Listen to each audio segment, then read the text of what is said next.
Yeah, and I think it's interesting too that you mentioned it as an addiction, because I always tried to hide from that word addiction. I'm like, no, Carla, you're not an addict. You're not addicted to this. This is just something you struggle with, but it's definitely not an addiction. But I think until I could really look at it for like that it had that much power over me, it was like, I just kept trying to put Band-Aids and I wasn't taking it seriously enough. And if you don't take it seriously enough, then you don't do what it's going to take to get over it. Like you're not willing to invest the time, the energy, the whatever to like get past it, Welcome to the Carla Rand Show, a weekly podcast designed to dig into the lives of everyday people. People who are making a positive impact, people who have risen above and overcome obstacles.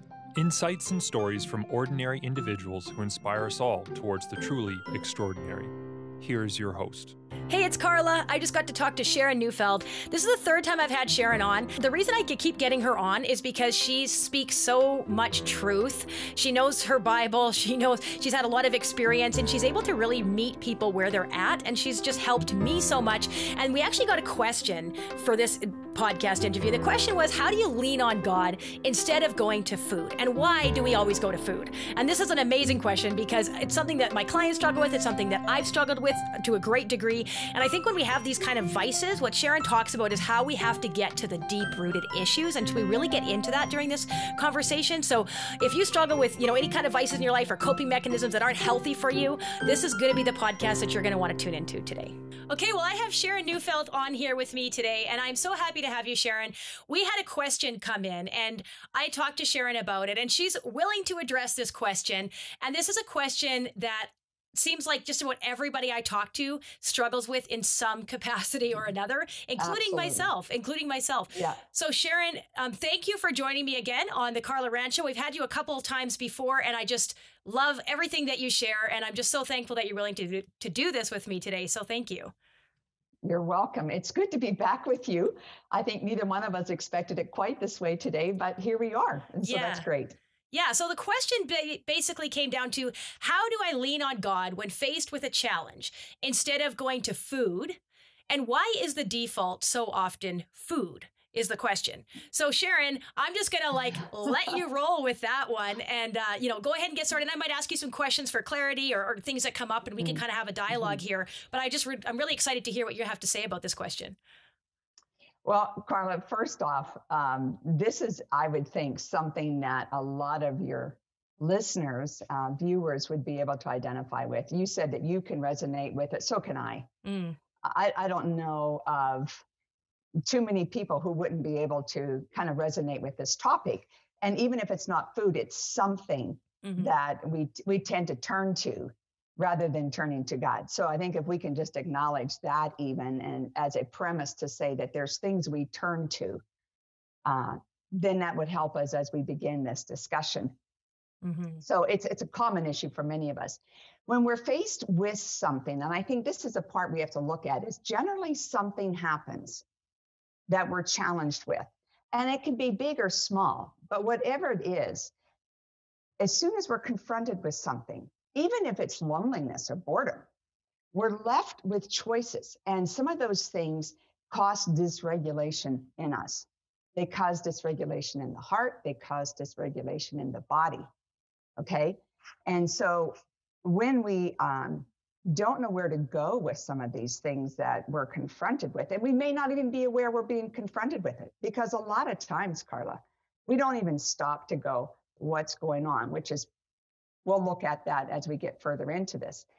But as we have these challenges that we're faced with, they have a way of exposing for us faulty thinking patterns, ways of processing things that have been there for years. What we have exposed is behaviors that need to be adjusted. So things that we have done and attitudes that will come out.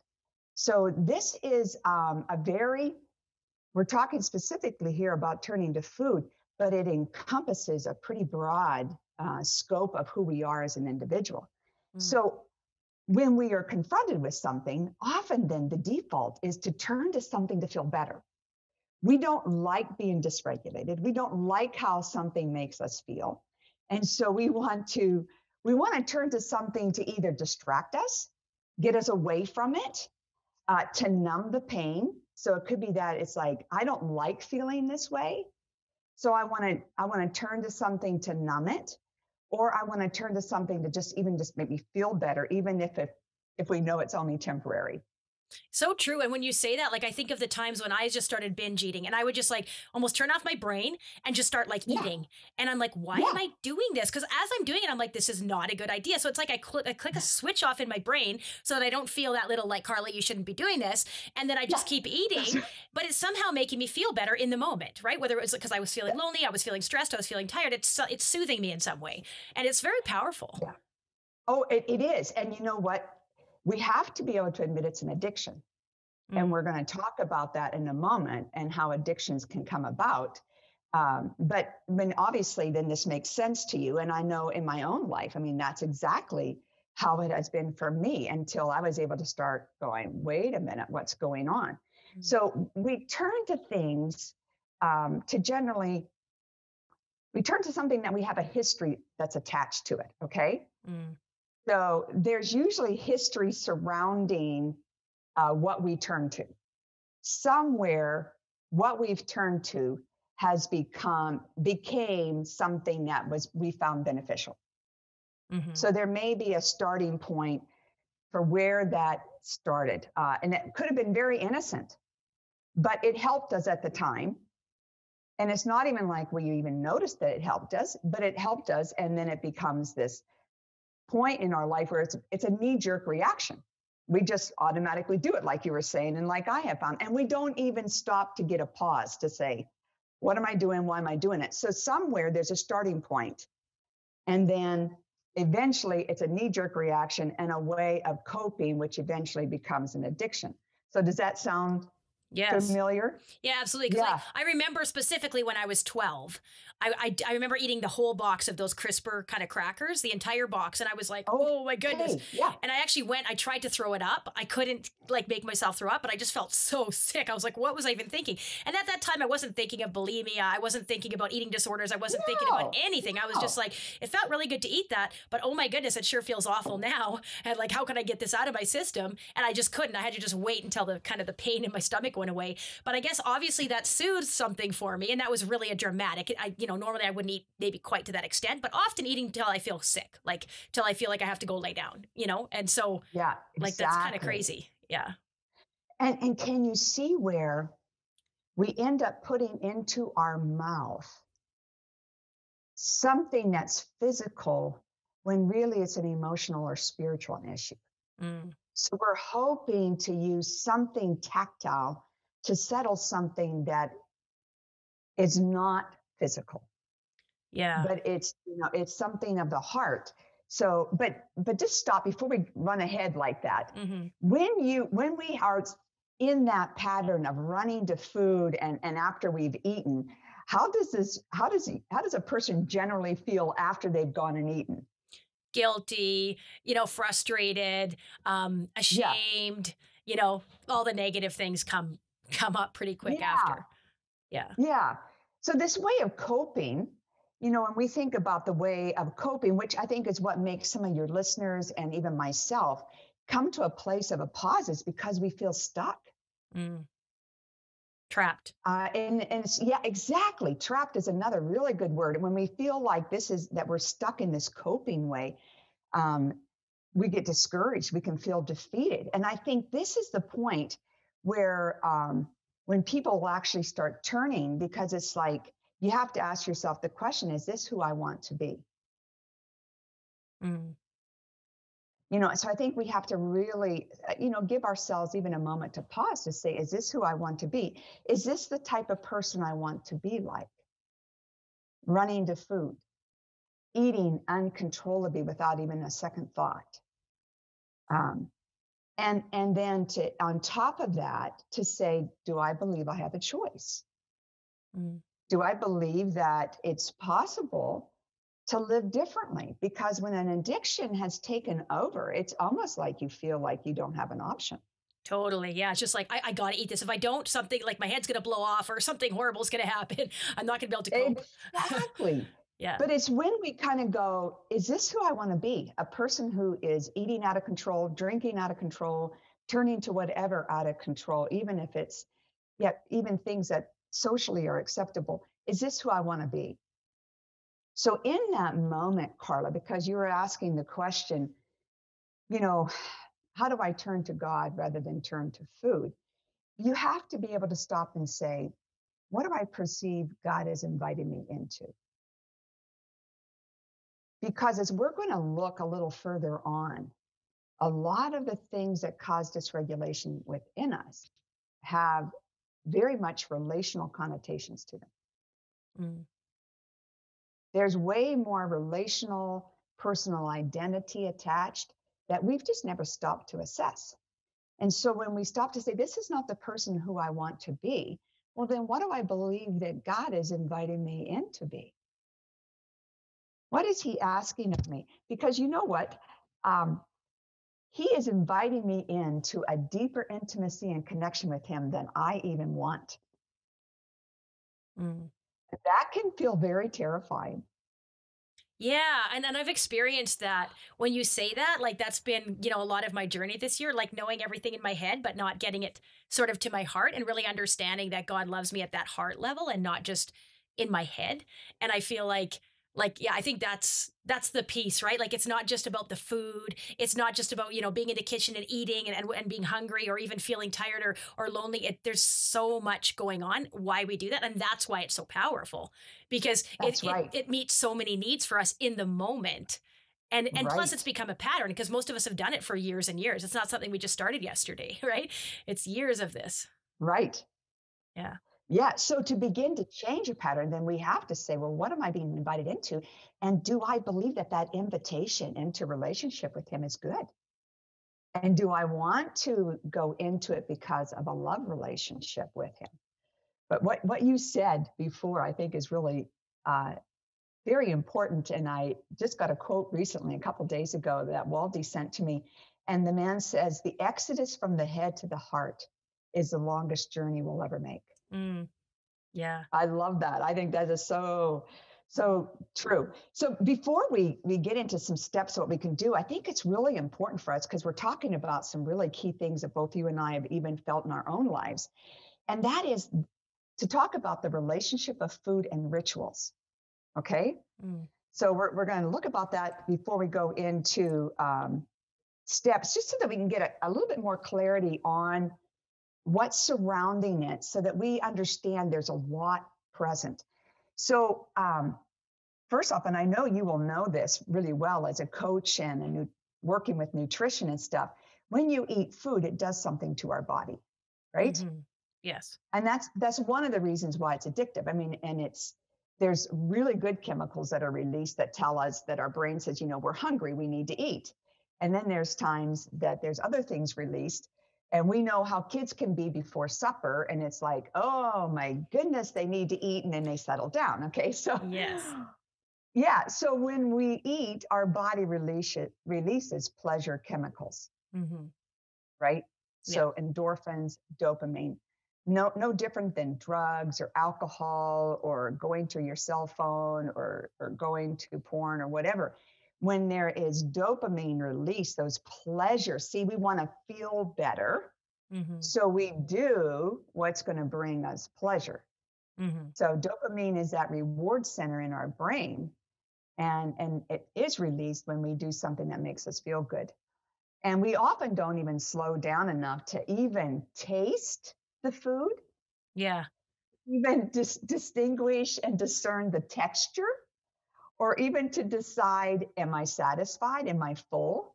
Mm-hmm. Like, it's just like, I just got to get it, mm-hmm. right? Yes. And like you said, sometimes it's not until our stomach is hurting that we kind of go, oh my word, now I'm thinking about my stomach and no longer whatever the issue was.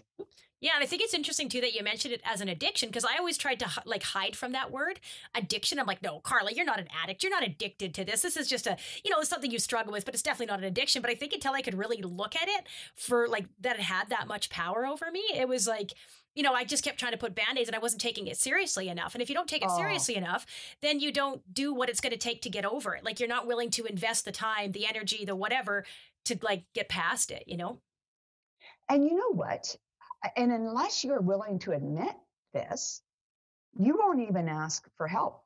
Because you won't, and I struggle with that with any sin in my life. There's certain things that in my life I don't like to have to admit, because then that means I need to do something about it. Right. And it goes against my pride or my arrogance, because then it means I need to confess and I need to work on a heart issue. Mm-hmm. Right. And so, but what I think we have to admit to is that food becomes our source of life, not God. Mm-hmm. So we're turning, so whatever it is, whether it's food or something else, we're turning to something else. And what we're saying is, this is my source of life. Mm-hmm. Now, it's a broken cistern. As Jeremiah says, my people have committed 2 sins. They have turned from me, the source of living water, and they have turned to broken cisterns that can't satisfy. Yeah. And Jesus, he is the source of living water that is going to satisfy. But we are going to turn to what we have discovered somewhere along the way as our source of life. And we turn there without thinking.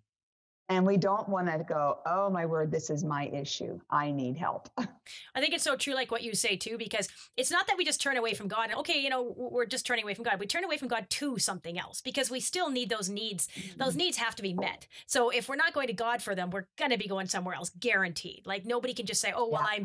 I'm neutral. Like, I don't have any vices. There's nothing I go to. I just don't go to God. It's like, no, you go to stuff like we all do. Absolutely. We all do. I mean, and one of the things that we go to quite frequently now is a cell phone. Mm-hmm. Mm-hmm. I mean, it has become a powerful source that people go to when they're dysregulated. Let me just go to something to distract, right? But let me just go to now some of the rituals that are surrounding food. Okay, this may sound a little interesting, but I think it's going to be good if we can identify what are some of the rituals that I have around food, or again, it could be alcohol, whatever. And one of them is maybe we find ourselves eating alone. Mm. So, when and I'm talking about when we turn to food outside of our regular meals. Right. Okay. So think about, what are the rituals that surround the way I turn to food? Is there a place where I go to eat it? Is there a closet? Like, do I eat this in secrecy? Mm. And is there a type of food that I tend to eat that makes me feel better? Is there a time of day or night that I tend to do this? Is there a speed in which I do it, as if I've got to hurry up so that no one can see it, or do it so fast so that even my own conscience doesn't feel bad because it really wasn't that much? It's something I think we have to look at, the rituals surrounding the way we turn to this source of life. Can you relate to some of that as to that there are rituals? Yeah, normally, you have a nice supper and everybody's there, and then I'm cleaning up and everybody's kind of, gone. Nobody really sees. So then I have an extra piece of cake, or I eat somebody's food off their plate, and I do it quite quickly before somebody might see, or before, like you said, my conscience. And it's typically in the evening when I may be more tired, or, whatever, the day's kind of catching up with me. And I think that's true of a lot of people. Like, when I ask them, when do they typically do it? It's typically at night. Like, there's any time of day that you can do it, but it typically tends to be, I think, later in the evening when people struggle with this the most. Right. See, and I think even there it's helpful, because if we don't look at our rituals and when this tends to happen, then we can't even become aware. Mm-hmm. We can't even stop to go, okay, wait a minute, this is now going to be my time when I struggle. Mm-hmm. So that I can even begin to say, what is it about this time of day? So that if I'm going to establish a new habit, I've got to be able to know when this thing takes place, so I'm not off guard anymore, which means I've got to go back and say, yes, I need help. Mm-hmm. Right? That this is something that's out of control. I don't like to admit that it's out of control, but it is. Yeah. Right?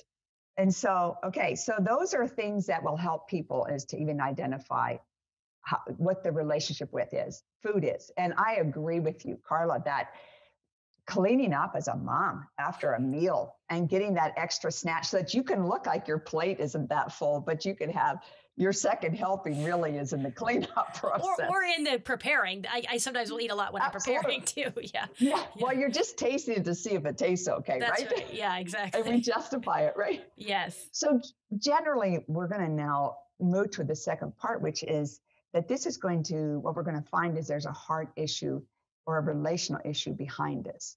It isn't going to be just biological. It isn't just an issue of food. There is something that's going around it. So again, think about when the whole craving, the motivation, the desire to eat comes up. Okay, when we feel there's usually something hidden down in our hearts where we're stuck. So if you can think for a moment about when this typically happens. And if it's towards the end of the day when we're exhausted or when we're beginning to evaluate, how did I do? Did I fail? Like all those kinds of things, we have to look at what is driving it. Where in my body am I dysregulated that I just want to feel better and that this seems to be the way that I tend to go to feel better. So if we can look at what is the motivation behind it. And there are negative emotions that we all experience, and there's generally 6 of them, and one is fear. Mm-hmm. A second one is hopelessness or despair, feeling like a failure, whatever. Disgust is another negative emotion. Shame. And we carry a lot of shame with us that we generally project as contempt rather than shame because we don't like shame. And another one is anger. So if we can kind of identify what in the world is the negative emotion that's driving me, what's going on, what happened during my day, what happened relationally, or where did I feel thrown off that's driving this? So that we understand the need to feel better. Right, because you can't just say stress. Well, I'm stressed, so I eat. Well, what is that? What is that stress? What is the root of it? What's the emotion behind that stress? Because you don't know what the emotion is, you don't know how to fix it. You don't even know where to begin, like you said, right? Yeah. And you see where this is a process. That it's not just something that you give intellectual consent to. It's going to be something you have to really enter into so that you can create space in your heart to say, I'm not going to have contempt towards myself because I'm struggling with this. Because there can be embarrassment and shame that I shouldn't be doing this. It sounds terrible to think I have an addiction, or it sounds terrible to think that I'm turning to food or alcohol or whatever as a source of life, but rather to say, no, I am. And can I be curious as to what it is that's driving me so that if I don't want to be this way, see, if we don't go, what do I want to be? Who is Jesus inviting me into? If I don't want to be a stronger, more balanced person, then I'm never going to be driven to look at this. So if I want to be a godly woman who has an ability to move into her world with a greater capacity, with a greater sense of God's Spirit controlling me and not me living out of self, like out of control. I want to be having self-control. Then that's going to help me to go, okay, then am I willing to take this inward journey to find out what's driving me? See, am I wanting to numb something? Am I trying to fill a void? Is there a void in my life? Is there a threat to relationships, or am I feeling like I've failed expectations on me that I am trying to feel better about? See, is there a fractured relationship? Did something happen at work? Was my identity threatened? So we have to look at some of these things and go, okay, do any of these things sound familiar? Or can I see where, even if it's, I'm bored. And can I even look there to go, maybe I'm feeling a threat to my significance, that I have no sense of purpose. So there's no more kids at home. I don't have anything to do. And so now I feel that emptiness or that sense of purposelessness with food. See, so we have to stop and go, what is behind this? What am I really feeling inside that I want to feel better about? And to create space to ask that question.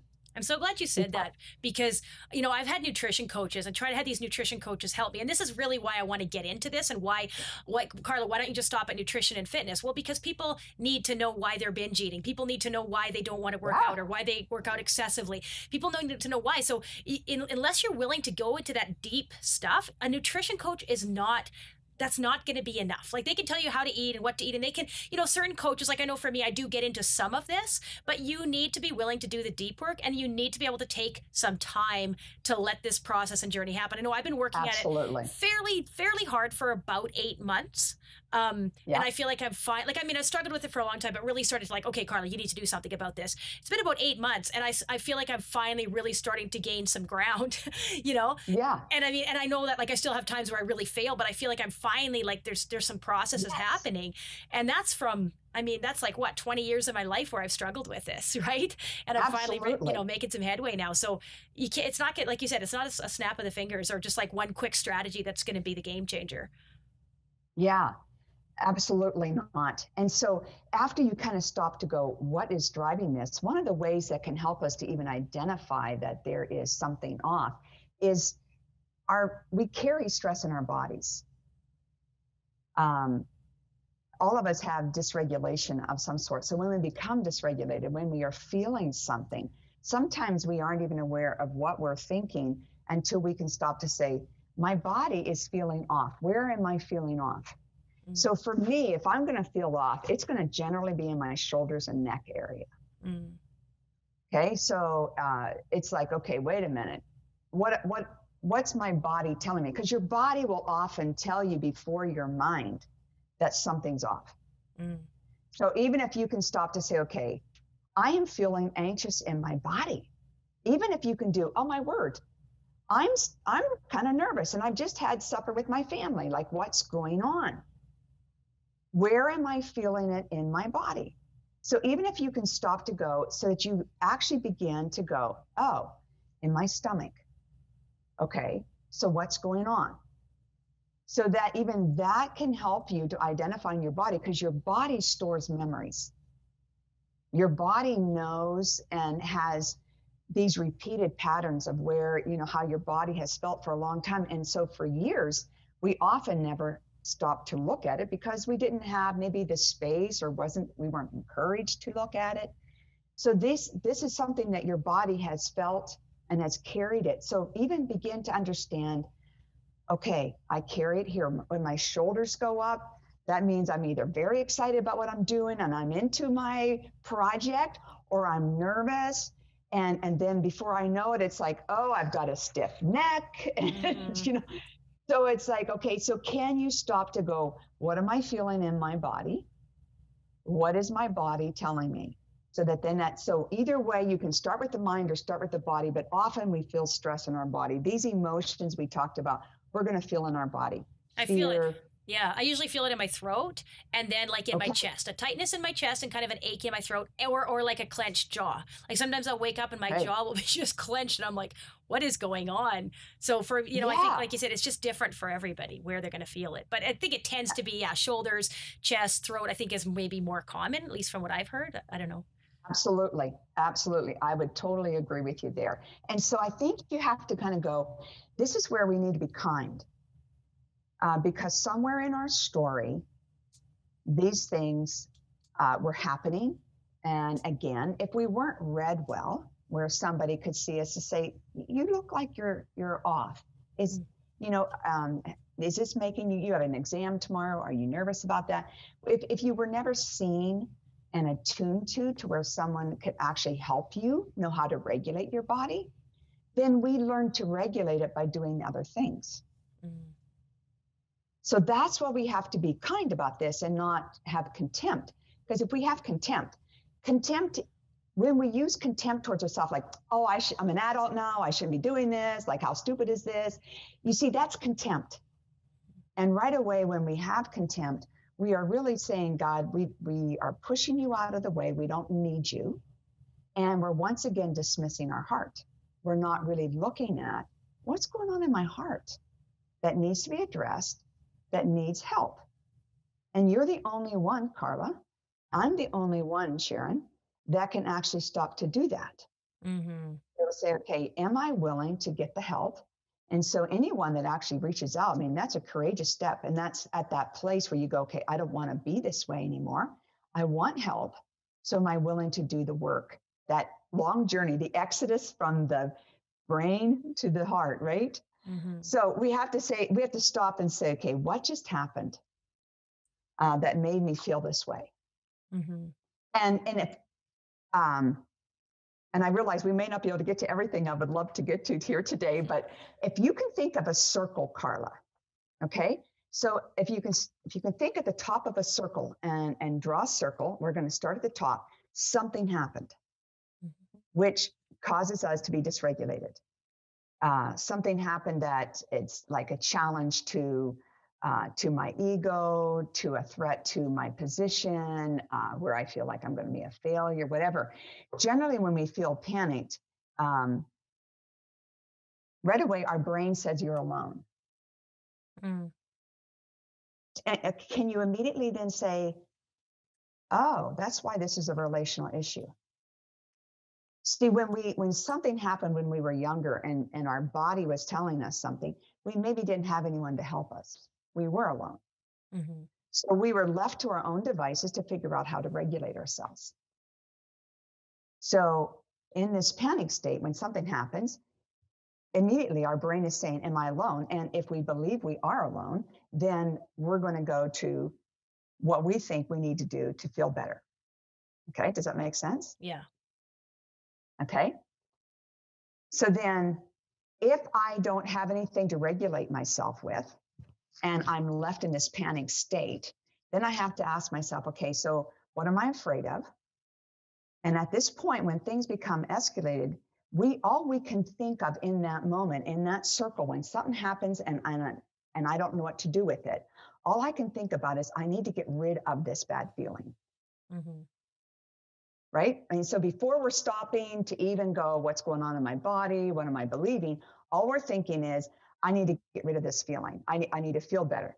And feeling better and relieving the stress becomes our greatest focus. So as we come down the circle then, what ends up happening then is in order to get rid of that high stress, we turn to something. We end up going to something to feel better. And that's when we'll go to food. So we have to go, okay, so then what do I believe? So we're still talking about relationship and food. What do I believe about food? What do I believe about alcohol? What do I believe about these things? Well, immediately we believe what? That we're alone. That we're alone, and that food or whatever we've turned to will satisfy. It'll be my quick fix. And it will make me feel good. So you see, it's like, I know it's maybe not best, but this will make me feel better, and then I can cope again. So we go to it. So it's like, but what do we notice when we go to these vices? What I want you to realize is that they are non-relational. Do you see that? So the brain is saying, I'm alone. I go to something that is non-relational. Right. And then, yeah. And in fact, what are our thoughts towards others during this time of feeling this high stress? I've just got to have this. I've either got to masturbate, or I've got to go to alcohol, or I've got to go to food, or I've got to go to something. What are our thoughts towards other people at this point? We're withdrawn. Yeah, we really don't care what they think, do we? Right. And we generally we're generally not even concerned how it impacts them. All we can think about is feeling better. So if I'm used to operating alone, I'm operating independent. We're not thinking about relationships and how even when me eating in secrecy and eating away, do you see how I don't even want people? Because how do I feel after I've eaten? And you gave some great words before. So now we've gone down to the bottom of the circle, and now we're going up. So after I've eaten and I've done my little thing independently, how am I feeling now? Ashamed, guilty, frustrated. Yeah. Yes, absolutely. And then what do you want to do after you've eaten when you've turned to food and you found yourself doing again what you didn't want to do? What do you find you're like afterwards? Well, you're miserable, you're empty, and I don't know, I find that like it just kind of perpetuates. There you go. So now we're back to the top of the circle. So it's cyclical, because now I'm feeling more dysregulated, because now I want to hide even further because I feel embarrassed. Right? There's further stress. It further isolates us from the very need of people that we need. Especially when you're a nutrition coach, Sharon, because you're supposed, I'm supposed to have this all figured out, and I'm telling people how to lose weight or how to do this, that, and the other thing. And there I am, at night binge eating because I can't deal with maybe some emotions, or I haven't looked into it enough. Right. So yeah. And there's a lot of shame around that. Right. And like, oh man, like, what a failure I am. Right. So yeah. Absolutely, Carla. And all of us are going to have this in one way or another. Mm-hmm. This temptation to, and then the self-contempt. Oh my word, when we have self-contempt, you talk about beating ourselves up, and then we can turn to other things to feel better, right? So does this help to kind of set up what we need to understand that's going on inside of us? Because really we're created to be in relationship, Carla. Yeah, totally. Yeah. And it's going to be because when we say, why do we turn to food and not turn to God? Something has happened in the past, and I won't get into that right now. That would be another whole thing to talk about your story and to cultivate that. But if we learn to regulate ourselves alone, then we aren't used to inviting people in to help us. And then on top of that, as we noticed with the circle, there's a bit of shame. So it's like, how do I go to God then when I'm feeling bad? So, because it's like, now I feel even guiltier, because I didn't go to him and I went and did this now. And now what do I do? And this is where we have to say, okay, what resources are available to me? So if I'm going to turn to God, well, first, let's first talk. If I'm going to turn to God, what is going to be my challenge as an individual in even actually turning to him? Once I begin to realize, okay, I am turning to food and I'm acting like it's my source of life. What am I going to be confronted with to turn to God? Well, I guess I would think, can God actually be my source of life? Like, is he going to be enough? Is he going to satisfy me? Yes. Yes. And does he want to help me? See, and the other issue is it immediately challenges me in my level of trust. Will I trust him? Because generally it was a break in relationships somehow. It could be overt or covert that started the dysregulation of not being seen somewhere in my past to begin with. So now to be seen and to bring the fact that I need help to someone, because God is not just something that you read distantly in the Bible. God is a person. He is someone that you're coming into his presence with, and you are not alone. And so to come, I have to be confronted with, what do I believe about God? Do I trust him? And will I be transparent with him? See, this is where it's like, it really opens up that whole part of vulnerability that I go, is this really what it's like to have a relationship with God, to be that vulnerable, to be that transparent with what's really going on inside, to actually say to him, God, I need you, because right now I want to go eat food and I really don't need to eat. I just ate. But God, I am so used to turning to food, and I'm not used to turning to you. And I'm not even sure what's going on inside of me, but I know something's off. And I need your help, and I'm not used to turning to you. But your word says, therefore, approach the throne of grace with confidence. Why? Because he says that Jesus can sympathize with us. He's our high priest. And he's made a way for us to come right into the throne room of God. And he says, come when? In your time of need. Right. Yeah. Yeah. And what does he say you're going to find when you come in your time of need? Well, grace and mercy. So he's not there with a whip going, I can't believe it, Sharon. You did what? Yeah. Because that's us. We carry shame and condemnation that we project onto God. Rather than being able to go, and he's saying, come, cast all your cares on me. I care for you. So it's like, so I'm going to be confronted. So anyone listening, if they want to go, okay, I want to turn to God, then you're going to be confronted immediately. Do you believe he cares for you? Because he says, cast all your cares on me, because I what? It's not that he just doesn't care about what you're going through. He cares about you personally. Mm-hmm. So in other words, he's going to care about what's concerning you. And he's going to care about what's going on in your heart that has caused you to be off to such a degree that you would go somewhere else that is going to be destructive to you and not for building you up to be the person he created you to be. Mm. So do you see there's an intimacy there? He longs to draw us in, to say, I care more about you than you will ever know. So turning to God, it's like, this is where it's where we can go, can I do something different? Because he wants to empower me. He wants to show me that there is the ability, because he says, because of Jesus Christ, if you've accepted Jesus Christ as your Savior, then he dwells within you through the power of the Holy Spirit, which means we can overcome. Yeah. Now, it's going to be a journey. It's going to be a journey, but he promises to help us. See, and so it's like, do I believe that? Sometimes we can go, well, this seems so silly. I mean, like, God's got big things going on with the politics and COVID and all this kind of stuff. Does he really have time for this? Yes. He says, be anxious for nothing, but in everything through prayer and supplication with thanksgiving, make your requests known. So it's like, whatever's on your heart, come. I want to talk to you about it.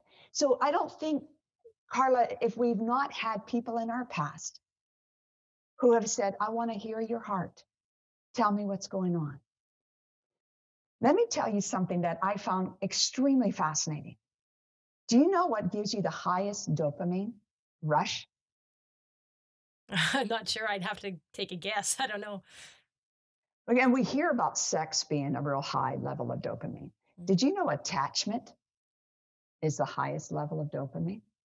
Hmm. And when there is a secure attachment, you have the outcome emotion is joy and gratitude. Isn't that amazing?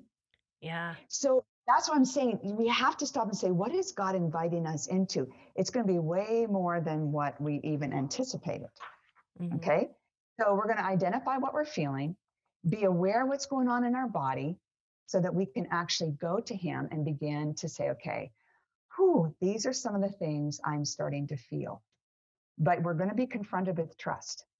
And trust is something that we maybe need to work through and say, why is there an issue with trust? So I can understand where trust has been shattered or broken. And oftentimes we'll say, well, God wasn't there. Well, that's maybe how we felt, but it doesn't mean that he wasn't.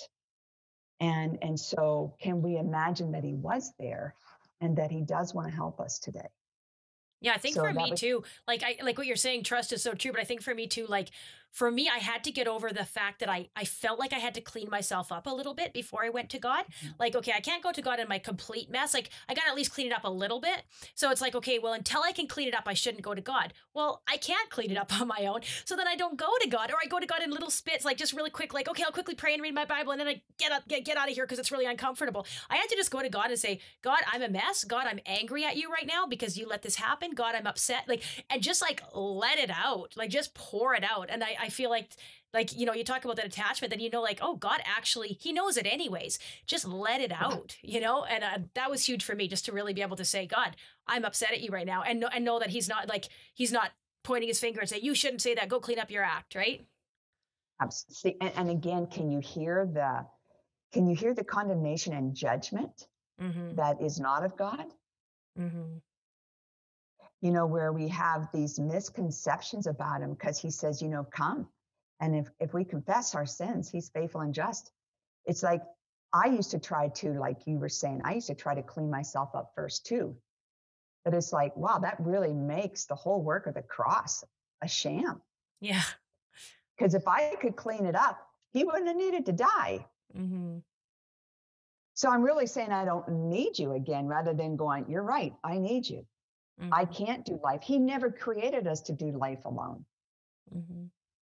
So he's inviting us to participate with him. And he says, I take you by the hand He wants to walk with us through this journey. And so as we begin to identify, what am I feeling in my body? And as you begin to identify the feelings, can you then from the feelings begin to go, okay, what are the beliefs or the messages I am believing as a result of those feelings? So it's like, if I'm feeling powerless, what is the message? That I have no strength, that I can't do it. If I'm feeling lonely, that no one cares about me. See, so it's good to kind of identify what is a feeling purposeless. That my only value is based upon me being able to get lots of work done, or having a certain job, or having so many people follow me. Do you see where immediately, if I'm feeling purposeless or alone, like all those things that can make us feel down, it's like, what am I believing? And are these things true?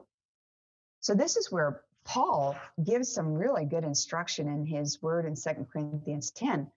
He says, though we live in the world, we don't wage war as the world does. He says, the weapons we fight with are not the weapons of the world. On the contrary, they have divine power to demolish strongholds. Some of the things, the addictions and the ways that we have believed, have become strongholds in our life. And he says the only way we can demolish them and take hold of them is by taking every thought captive and making them obedient to Jesus Christ. Anything we keep in darkness, it's going to stay hidden there, and it's going to have power over us. So as we bring these things into the light to Jesus Christ and say, you know what, this is what I'm really believing. You know, Carla, when I started taking my thoughts captive and going through this exercise, I was mortified. I was horrified. And I'm like, I really believe this. So I could quote all sorts of scripture. I knew all sorts of scripture. But like we were saying, from here to here, that exodus, to go from here to go and start admitting, obviously, by the way I'm living, by the way my body's feeling, this is what I really believe. Yeah. And then I had to be able to say, this is a lie, or this isn't true. You know, and to begin to say, okay, so now what do I need to do? But we have to be honest about what we discover. So there was, oh my word, if I'm angry, I had to discover that I was bitter. And so then there was things that was like, okay, God was calling me into a time of repentance even. And repentance is choosing to do things differently. So what am I going to do different? So there's this invitation as we go through this process of something very intimate, because to be that transparent, because he says, if you're going to worship me, you have to worship me in spirit and in truth. And David in Psalm 51:6 says that surely you desire truth in my inmost being. You desire wisdom in my inmost parts. So what we're talking about, Carla, like you said, it gets beyond nutrition to a real transparency, integrity. What is really going on in my heart? Because what's going on in my heart is going to impact my relationships around me and how I feel. And what I believe about my relationship with God. So if I am a child of God, he calls me a beloved one, which is absolutely phenomenal. Do I live like that? Do I live like I believe I'm a chosen, beloved child of God? Or do I live like I'm alone and powerless and have to do all this on my own? Or do I believe he really does want to help me, and that when he says, when you ask, I will answer? And that he says, you know, let your soul find rest. Come all who are weary and heavy laden, I will give you rest. So do I believe he really wants to bring a settledness to not just my body, but to my soul, to my heart, so that I'm able to now begin to think? Because Paul says that when we are transformed by the renewing of our mind, we're going to be able to actually discern what God's will is. So as I work through these things and allow my body to settle and my heart to find rest, then I can actually look at my relationships and kind of decide, how do I need to address this? So if there's something I really need to address that caused the dysregulation in the first place, so maybe an issue at work or something with my husband or with my kids or whatever, then I have wisdom to bring in Jesus Christ's wisdom to go, okay, how do I address this then? But I don't have wisdom if I'm working in this high intensity, high cortisol level. It's hard to think straight then. Yeah. Yeah, that was something I had to do, is just like back off and just allow like that rest from God. And I think it's fair to say, like, just to cry out to God and just be like, God, just like help me feel your love, or help me know that you are giving me, attention, or you are giving me value, or like whatever it is, whatever that real like gut, like the thing that just makes you cry, like this gut wrenching cry, that thing is just so painful. Like, just ask God to do that. Like, I know for me, it was like, I didn't feel his love. I knew in my head he loved me, but I didn't feel his love. And so I just cried out. I'm like, God, just love me. And it wasn't immediate, but like, I just see now, like, wow, like God had to show me his love so that I would understand it at that gut level. Because he, like, I had all the training, so I knew he loved me, but I just didn't feel it. And so I think that's where, sometimes God blesses us with that, it, Carla, but I'm going to allow you to experience it. And I think until we've experienced it, I think it's harder to not go to food or to not go to some of these other things, because we just don't see that God can actually satisfy us better than all these other things. We think that it's going to somehow be less than, but it's actually abundant. Like, he always satisfies in an abundant way. And, and so anyways, yeah. Yeah. Okay. And so let me just kind of take what you said a little bit further. Sure. Because it's only when we've gone from our head to our heart and we're actually honest. We're transparent. We're actually being real about what's going on. Okay. So think about how vulnerable your heart is. Okay. Now sit in that, and that can be a very awkward place, can't it?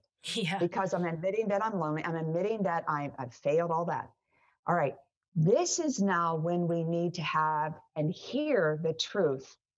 This is the Sharon Jesus loves. This is the Sharon Jesus died for. Not the Sharon that can try to perform or go out there and do all these wild things and try to impress people. It's the Sharon who is struggling. It's the Sharon who feels powerless, who feels really weak, who doesn't like some of the things that she sees.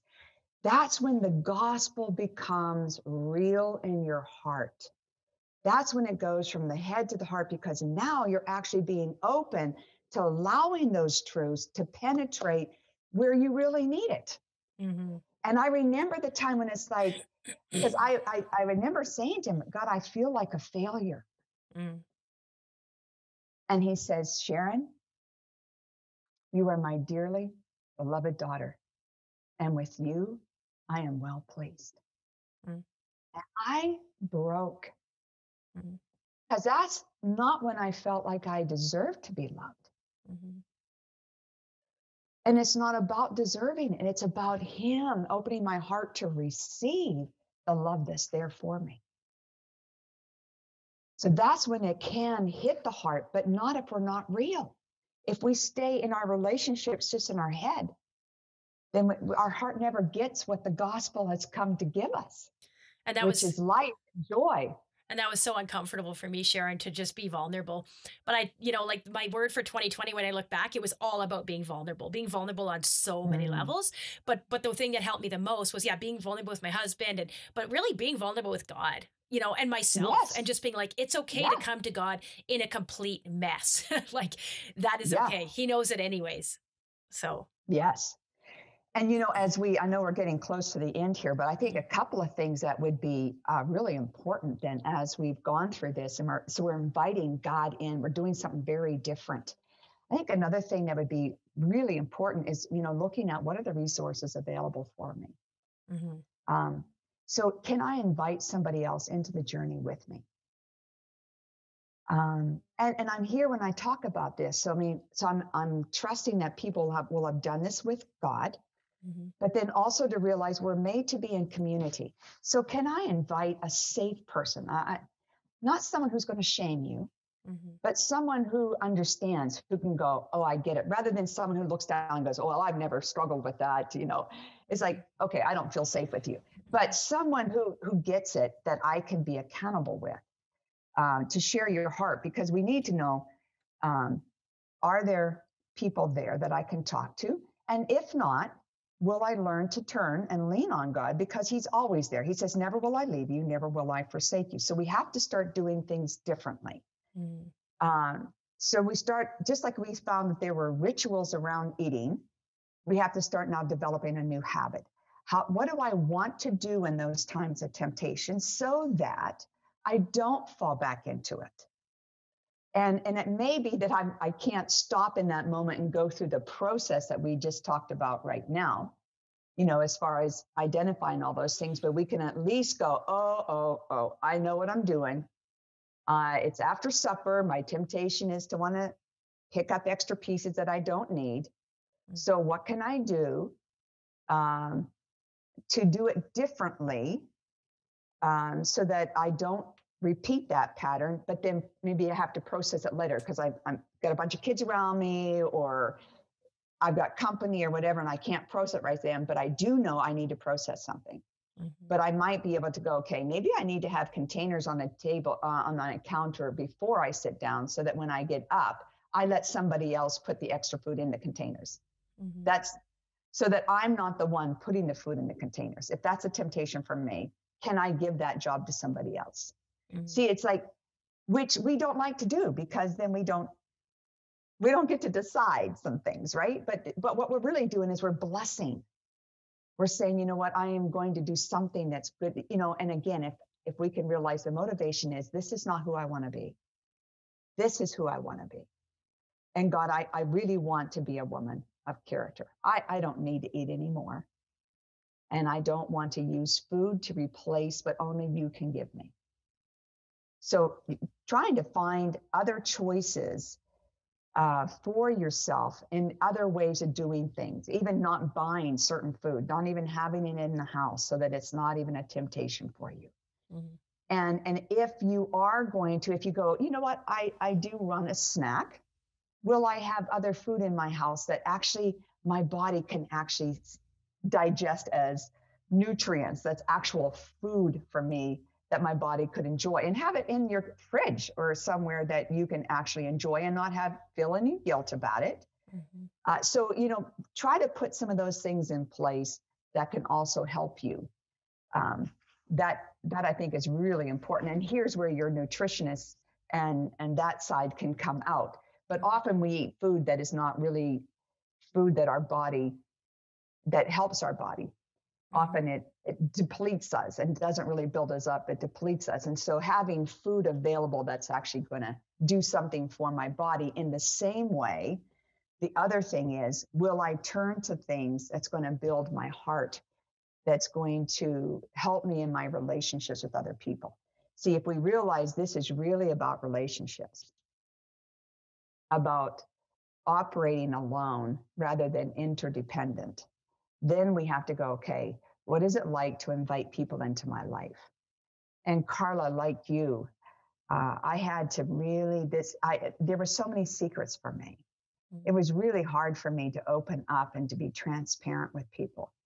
And so I had to make choices to say, you know what, I am going to let this person in, even if it's going to be very frightening for me. I need people, because God often meets us through people.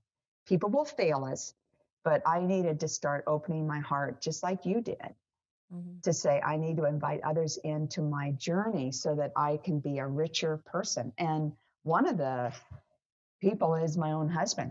And both of us becoming very transparent about where we're at and honest has been such a delight. Not everybody has that option, but oftentimes we don't even check to see if that's available to us. That opportunity of being really, really intimate, not just like on the sexual, physical side, but intimate in our hearts, where we are naked and not ashamed. I'm not afraid you're going to condemn me or look at me like I've got two heads if I tell you what I'm struggling with.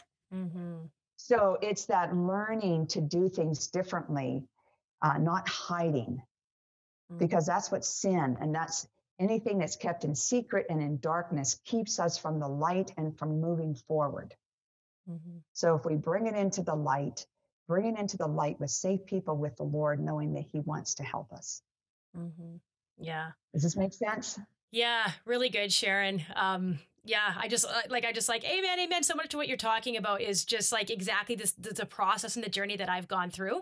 And so I think people might see this or listen to this and be like, okay, like I'll just do all those things and I'll just quickly get it done. But unfortunately, like I know maybe I'm a little slower than the average. I don't know, but like I can see this still taking me longer. And I think it's one of those things where you have some success and then you struggle again, and then you have some success and you struggle, and you should never feel ashamed and be like, okay, God, you'll forgive me 70 times, but you won't forgive me 71 times. No, God will forgive you, thousands, millions of times. So you just always go back to him in your mess, in your struggle, your fear, your shame, whatever, and just say, okay, God, like I feel like I blew it, but I know that you just wrap. And that's kind of how I felt too. Like the imagery I use is I used to feel kind of under God's thumb, but now I feel more like I'm in his arms. Do you know what I mean? Like that's the difference. Yeah. Like I'm still like he's protecting me, but he's not controlling me. Like there's just that difference. Yes. So but see what you're describing is relationship. Mm-hmm. Yes. I remember when a person gave the word picture to me to crawl onto his lap and be hugged, and I was just like, whoa, that's weird, right? But to actually know that closeness, that he actually has word pictures in the Bible to show us, because he says, as a shepherd carries his lambs close to his heart, so I carry you. Mm-hmm. Wow.